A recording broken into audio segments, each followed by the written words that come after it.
Welcome back to Stories. Today's story is about something we all fight against: procrastination.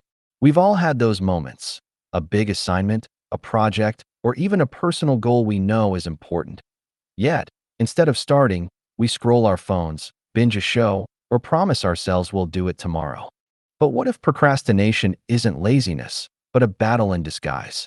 Let's dive into a story that might feel familiar and show us how to win. Scene 1. The endless delay.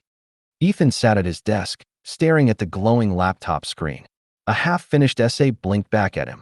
It was due tomorrow. He sighed and muttered, "I'll just check one more video. Then I'll start." Minutes slipped into hours.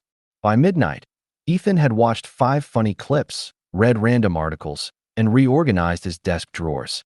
Yet not a single word had been added to his essay. His mom knocked on the door.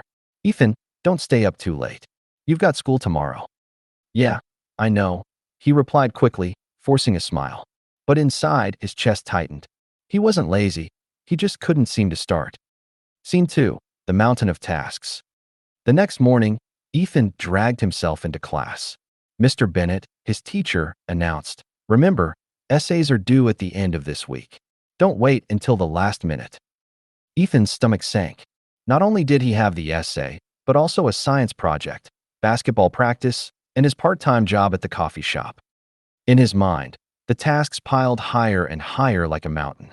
He whispered, "I'll do it tonight for sure." But deep down, he knew he'd probably repeat the same cycle. Scene 3. The unexpected mentor. That evening at the coffee shop, Ethan met Claire, a college student who often came in to study. She noticed his restless glances at the clock as he wiped down tables. "You look stressed," she said kindly. Ethan shrugged. "I've got too much work, and I can't even start." Claire laughed softly. "Ah, procrastination. I used to be the queen of that. Want to hear a trick?" Ethan leaned closer. "Please." Claire explained, "Your brain sees big tasks as monsters. So instead of fighting the monster, shrink it. Do the smallest piece, just 5 minutes, or even one sentence. Once you start, momentum builds." Ethan tilted his head. "That's it. Just start small." She nodded. "Yep. Small wins kill procrastination." Scene 4. The first attempt. That night, Ethan sat again at his desk. He repeated Claire's advice to himself: shrink the monster. Instead of panicking about the whole essay, he set a tiny goal: just write the opening sentence. His fingers tapped the keys slowly. The greatest challenges teenagers face today often come from themselves. Surprisingly, one sentence became two. Two became three. Within 20 minutes, he had a full paragraph. He leaned back in shock. Wait, that wasn't so bad. For the first time, the mountain looked climbable. Scene 5. The slippery fall. But habits don't change overnight. The next day, Ethan promised himself he'd finish another page.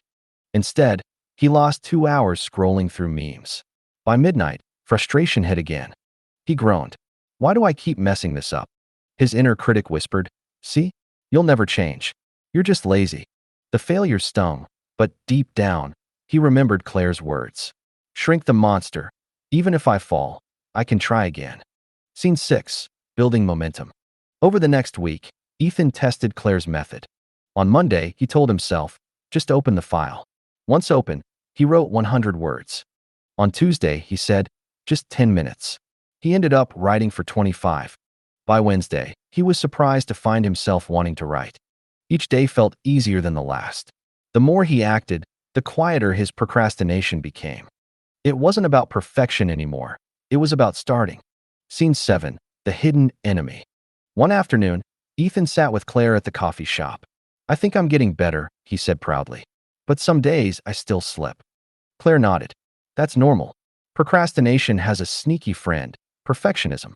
She explained, "We put things off because we're afraid they won't be perfect. But progress beats perfection every time." Ethan realized she was right. The essay didn't need to be flawless on the first try.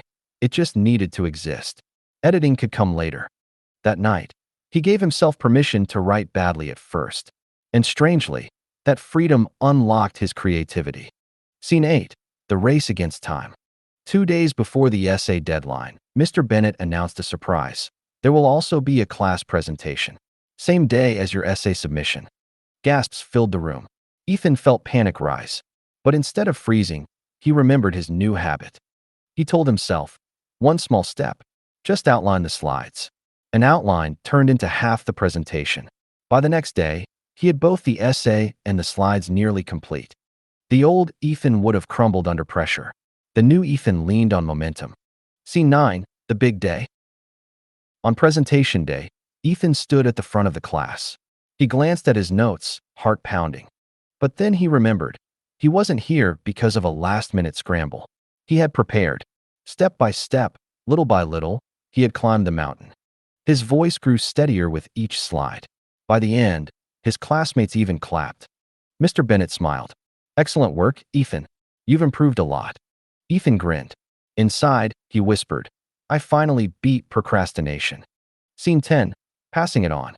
That evening at the coffee shop, Ethan found Claire again. I did it, he said. I actually finished on time, and even enjoyed it. Claire smiled knowingly. Told you. The monster isn't real once you take the first step. Ethan leaned forward. Can I give someone else this advice? Maybe help them too. She nodded. That's the best way to keep growing. Teach what you've learned. And so, the boy who once avoided his work became the one encouraging others. Scene 11, the reflection. Later that night, Ethan wrote in his journal. I used to think procrastination was laziness, but it's fear disguised. Fear of failure, fear of imperfection, fear of starting. The cure isn't waiting for motivation, it's action. Small, steady action. Every step, no matter how tiny, builds momentum. And momentum turns mountains into molehills. He closed the journal with a smile. Tomorrow, there would be new challenges. But he knew one truth. Procrastination could no longer control him. Make sure to like, subscribe, and share our video. You have brightened up your day. Make others too! Thank you for watching. Have a nice day.